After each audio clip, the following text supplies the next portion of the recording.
intellectual influence to develop a global consensus and to overcome peace, because always the members of the judiciary and lawyers from different countries of the world are participating.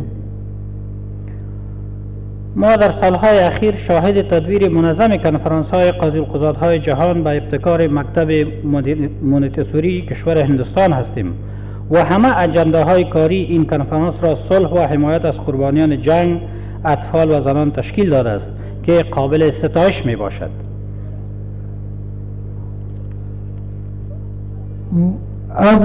Yes, we are the representative and members of rule of law and justice in our own countries, and undoubtedly the spiritual and practical role of the judiciary in provision of children's rights, peace and fundamental role.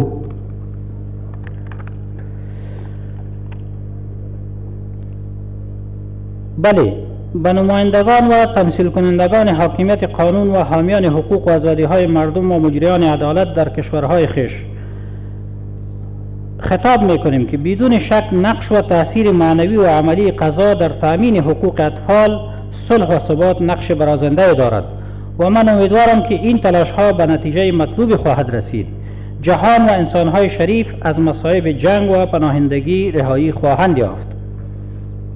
Yes, we are the representatives and members of the rule of law and justice in our own countries, and undoubtedly the spiritual and practical role of the judiciary in the provision of children's rights, peace and stability plays fundamental role.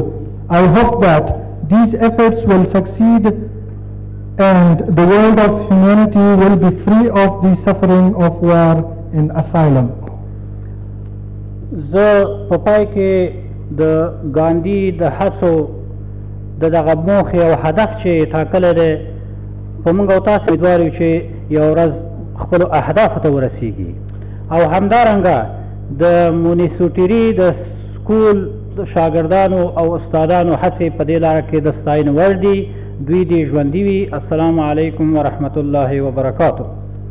At last, I want to thank and appreciate the great effort and the great steps which has taken by the authority of CMS schools, especially Dr. Jagdish Gandhi and the teachers, the students.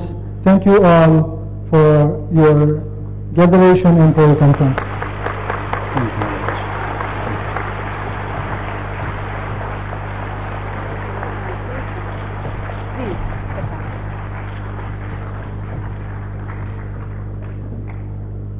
Thank you very much indeed. In fact, the situation of refugees and the fact that India is also become the home, the temporary home of 180,000 Afghan refugees is a fact of life known to me very well, sir, because in the course of my life, for 4 months, I served as an interpreter with the United Third country that offers them asylum. As we had mentioned earlier, that this session we are having 2 distinguished speakers.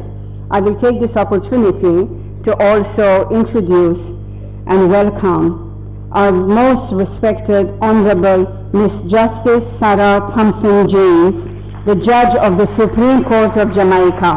Ma'am, thank you so much for being with us.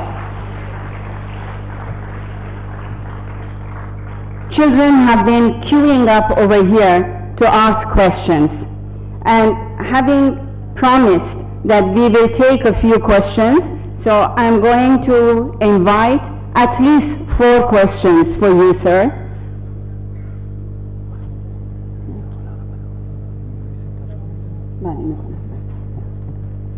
Okay, so please come. The first student, please come up. The others can also line up here so that we can quickly finish. Come here with us. Stand right here, please. Promised that we will take a few questions, so I'm going to invite at least 4 questions for you, sir.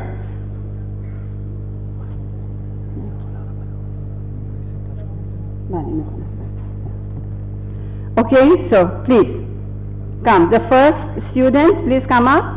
The others can also line up here so that we can quickly finish. Come here, Vita. Stand right here, please, on this side so everybody can see you. Yeah? Yeah. The other three also, please come and stand next to him so everyone can see you. Yeah, you ask your question, yes.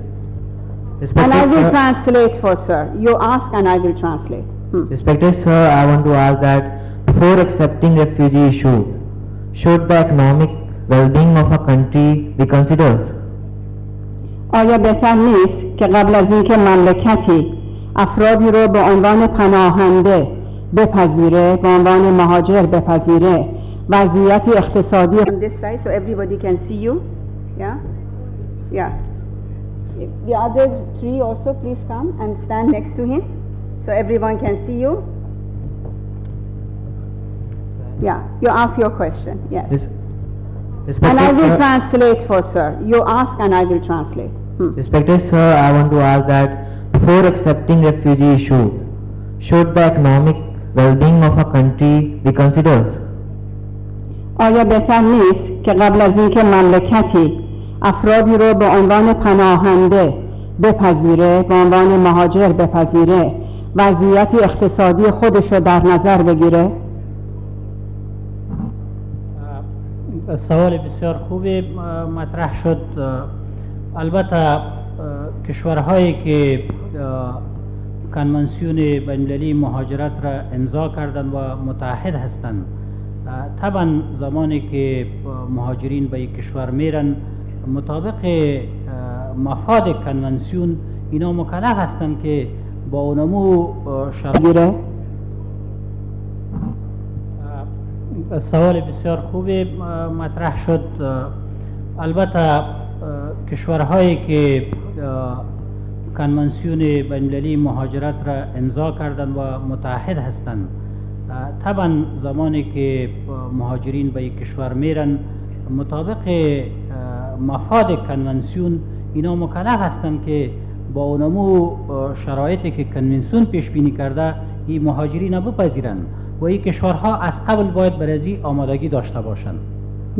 Countries that are signatories, countries that have ratified the convention for addressing the needs of refugees.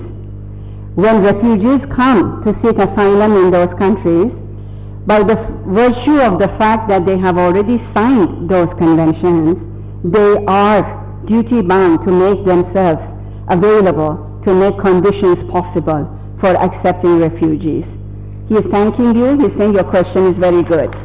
Okay. Thank you, sir.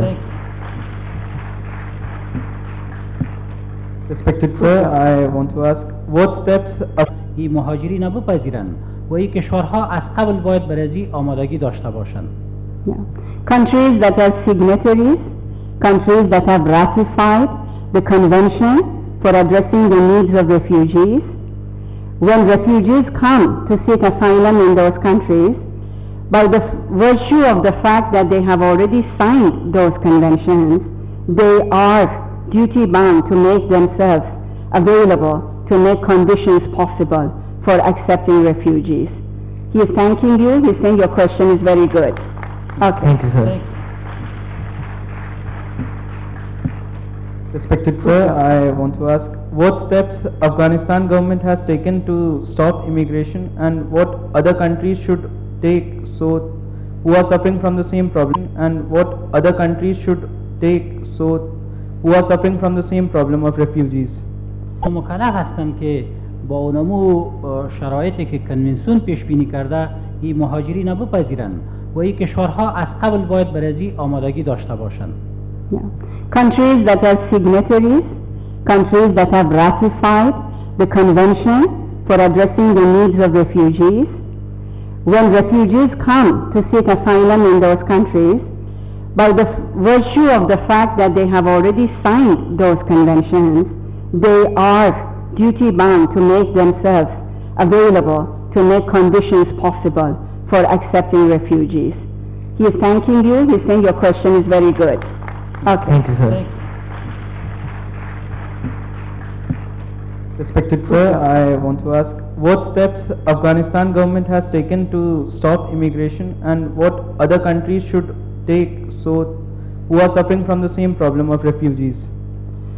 چه قدم‌هایی خود مملکت افغانستان تا حالا پیش گرفته برای اینکه مردم اینقدر از مملکت خارج نشن که بخوان پناه مملکت افغانستان تا حالا پیش گرفته برای اینکه مردم اینقدر از مملکت خارج نشن که بخوان پناهنده بشن به ممالک دیگه و ممالک دیگه‌ای که شما عنوان کردید چه کارهایی انجام دادند که کمک بوده به پناهندگان افغانی و ممالک دیگه‌ای که شما عنوان کردید چه کارهایی انجام دادند که کمک بوده به پناهندگان افغانی؟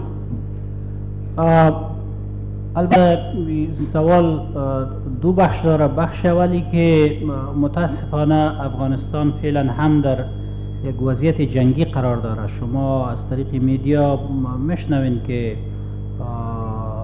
تروریسم از سرحدات کشور وارد افغانستان میشه و هر روزه در افغانستان جنگ است. متاسفانه که دولت افغانستان فعلا مصروف مهار کردن جنگ است، مهار کردن جنگ با تروریستا. در قسمت مهاجرین آنچنانی که شاید و باید قدم های برداشته نشده. فعلا هم مهاجر میشن به کشورهای دیگر. این یک بخش جواب سوال اول و جواب سوال دوم. یک تعداد از کشورهایی که افغانها در اونجا پناهنده میشن، یک تعداد از کشورها با رعایت کنونسیون بین‌المللی مهاجرت اقدامات را متناسب با امکانات اقتصادیشان انجام دادند. Of the refugees, those some of them according to their own economic ability and the rule of law have been able to provide some good provisions for the refugees. But unfortunately there are other countries who are also signatories. They have not been able to really address the issues of Afghan refugees. Thank you, sir. Respected sir, I would like to ask that how can people turn away refugees from their homes, especially children? از شما میپرسم که چطور مردم میتونن پناهندگان رو پس بفرستن به مملکت خودشون، به خصوص اونایی که بچه هستن و در رنج و تعب هستن. در صورتی که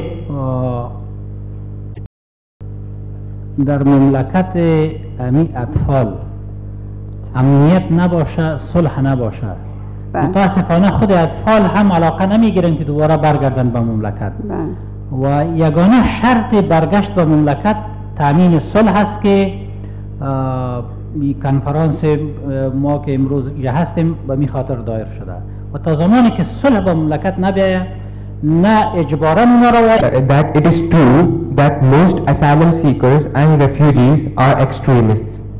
Afghanistan has accepted a lot of refugees, so would it be true that refugees are not extremists? آیا شما موافق هستید با این بیان که میگن خیلی از افرادی که میرن تقاضای مهاجرت میکنن، تقاضای اسایلم میکنن، خودشون تروریست هستن یا اکستریمیست هستن؟ افرادی هستن که میخوان برن وارد اون ممالک مترقی بشن و در اونجا شروع بکنن به فعالیت های غیر انسانی. آیا شما با این حرف موافقید؟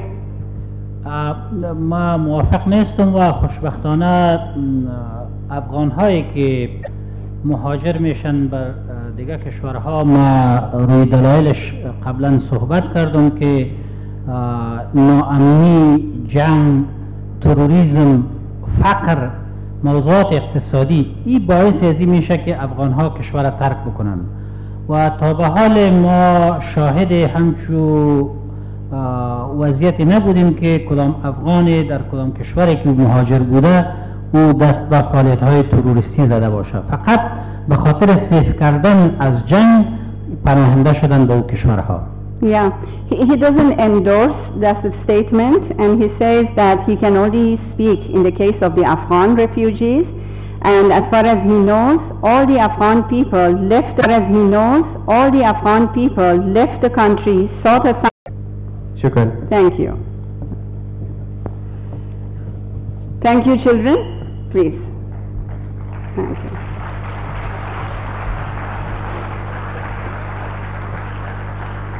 May I now call upon our Honorable Miss Justice Sarah Thompson James, Judge of the Supreme Court of Jamaica, to please come and address the audience, the students, on the need for effective global governance under a sought asylum in other countries because of extreme poverty in their own land, because of the lack of security and safety, because of the war and the conflict situation. They were actually forced to leave.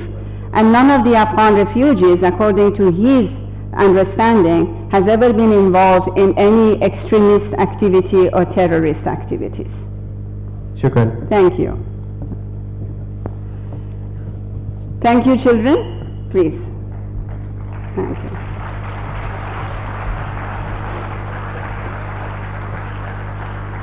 May I now call upon our Honorable Miss Justice Sarah Thompson James, Judge of the Supreme Court of Jamaica, to please come and address the audience, the students, on the need for effective global governance under a new world order and creation of world parliament to enact enforceable world law. Yes, ma'am.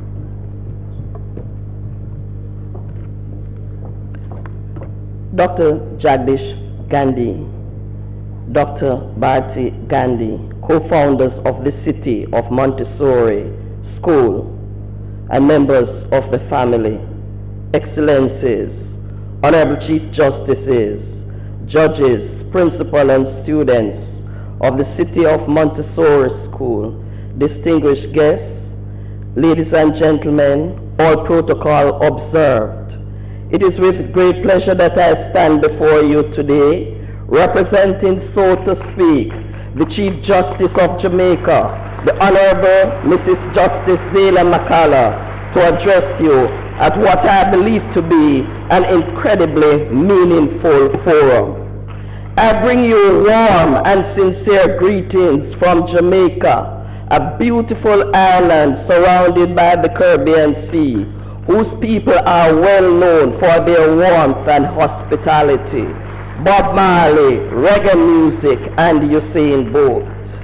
Gandhi, Dr. Bharti Gandhi, co-founders of the City of Montessori School, and members of the family, Excellencies, Honorable Chief Justices, judges, principal and students of the City of Montessori School, distinguished guests, ladies and gentlemen, all protocol observed.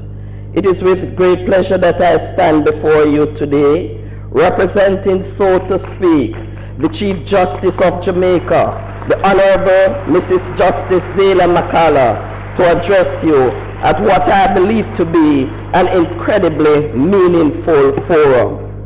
I bring you warm and sincere greetings from Jamaica, a beautiful island surrounded by the Caribbean Sea, whose people are well known for their warmth and hospitality. Bob Marley, reggae music, and Usain Bolt. The long-standing resolve and fervency with which Dr. Gandhi and the City of Montessori spend our sunset years telling our children and our children's children, our children and our children's children, what it was like in the United States of America, where men were free. He went on to say, this isn't just true for the United States, it is true everywhere. The late civil activist Martin Luther King Jr. once said, if we have to have peace on earth, our loyalties must transcend our race, our tribe, our class, and our nation, and this means that we should develop a world perspective. In the many decades since these words have been spoken, the world has changed tremendously. The world's nations have become more interconnected now, largely driven by factors such as trade and commerce, technological advancements, and preservation of the global commons, that is, the Earth's shared natural resources. Whilst there have been countless benefits gleaned from the increased interaction between states and other transnational actors, the world is currently faced with immense global challenges that threaten sustainable development, global health, international peace and stability, and most importantly, the very existence of humankind. In fact, the Secretary General, and I'm speaking about global challenges, of the United Nations, Antonio Guterres, in his 2017 report on the work of the organization, outlined several global challenges that we currently face: the increase and spread of terrorism, violent extremism, transnational criminal networks and regional divisions, climate change, extreme weathers that create critical water shortage and threatens livelihood and infrastructure, and threats of famine resulting from violence which has been compounded by drought in several countries. He said all of this has precipitated an increase in population displacement, migration, extreme nationalism, and international tensions and polarization. He said the number of terrorist attacks, and this is not anything new, I'm telling you, worldwide has increased exponentially in the past decade and a half. Countries are being ravaged by civil war and internal conflicts, life loss, destruction to critical infrastructure, astounding. There has been an amassing and proliferation of nuclear material and other extraordinarily destructive weaponry, with some of the very same countries that call for disarmament themselves seem to be preparing to go to battle. Gently, in my opinion, require effective global governance. The current global governance structure consists and depends mainly, if I understand it correctly, on the cooperation and diplomacy of states through their national governments. International law comprised of treaties, bilateral agreements, declarations, and other documents sets out the rights and legal obligations of state and non-state actors in their conduct with each other, and the treatment of individuals within state boundaries, and in the rated resolution continues by implementing economic sanctions against the offending member state. There are, however, those that remain defiant. The International Criminal Court is also another means of enforcement. However, the ability of this court to exercise jurisdiction to adjudicate on the guilt or innocence of an individual also depends on the submission by states.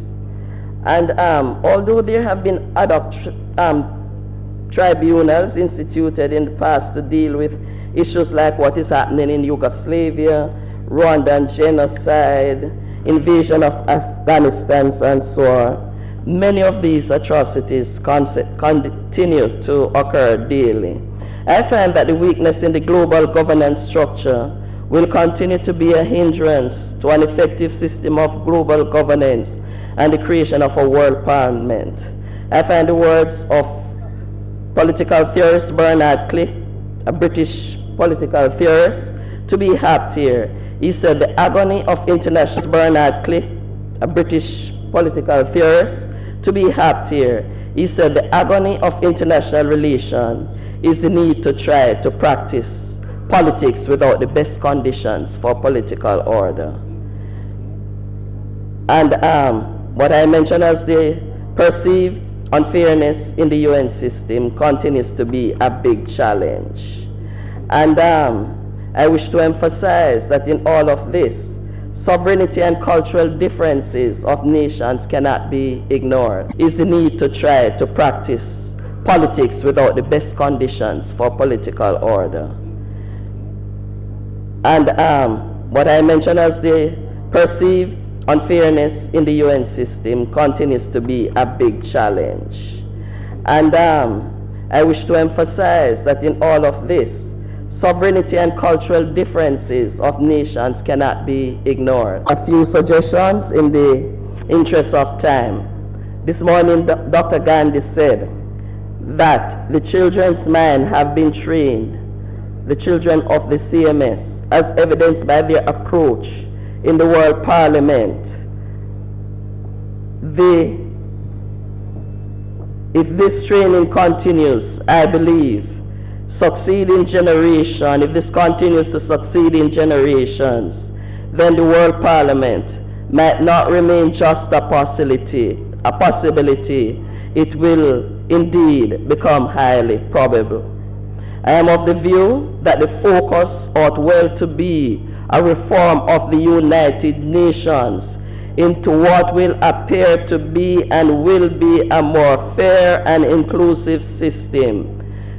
Example, the education of youth, providing basic amenities such as food, clean water, shelter, and proper health care to the world's most vulnerable citizens, and fostering practices that will allow for the lessening of income inequality in the world. A better opportunity that is of the world goods. Reducing racism, other types of prejudice, protecting our youth, women, and elderly from exploitation and abuse, among many other things. Such a reform may well strike the balance necessary to lead ultimately to a legally constituted world parliament, sensitizing as we have been having here. In the viability of an effective system of global governance will depend on the achievement of all these things and the ability of each of us to, as envisioned by Martin Luther King, transcend our race, our tribe, our class, and our nations. And I cannot agree more with Dr. Gandhi that a pattern of education so as to bring about a social reform, transformation to our children, tomorrow's leader, is indeed very necessary. Again, happy to see what the children of CMS have been doing. And although the problems seem almost insurmountable, that is the need for effective global governance under new world law. There's hope that all is not lost, and humanity can and will prevail.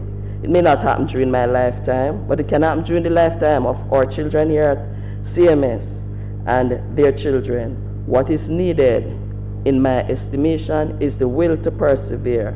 And I will leave you with the words of the late Nelson Mandela. It always seems impossible until it is done. Thank you.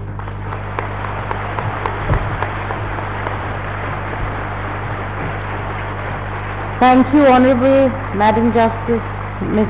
Sarah Thompson James. And I would like to inform you here, ma'am, that the CMS children are brought up in an environment of education which teaches them that justice as a faculty of the soul enables the individual to distinguish truth from falsehood and guides the investigation of reality, and that when appropriately brought to bear on social issues, that religious terrorism is aimed at communal violence and ill will towards other religions. How can the judiciary prevent it? Religious terrorism is aimed at communal violence and ill will towards other religions.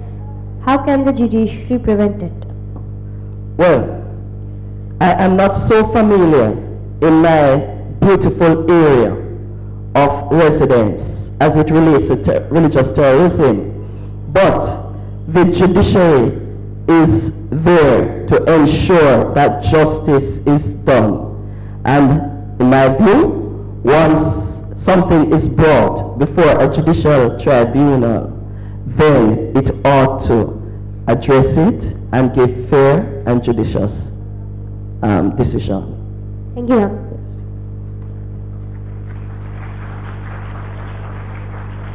Good afternoon, ma'am. Good afternoon. Ma'am, my question to you is that what are the limitations of the International Criminal Court and the International Court of Justice?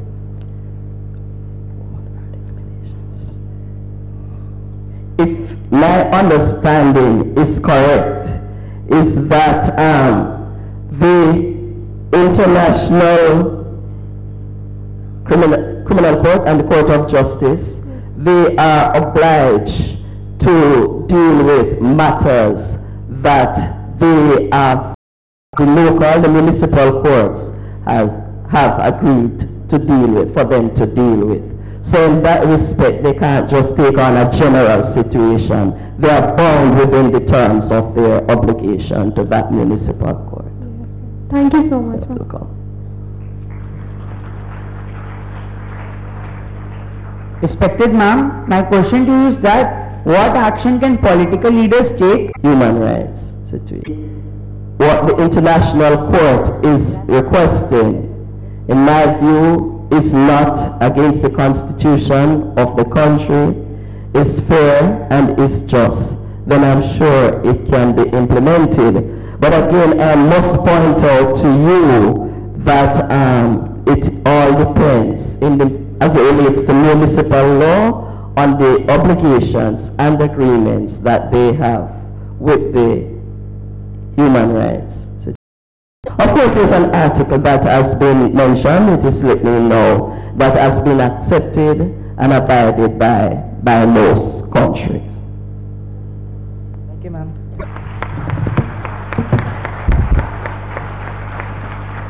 Thank you,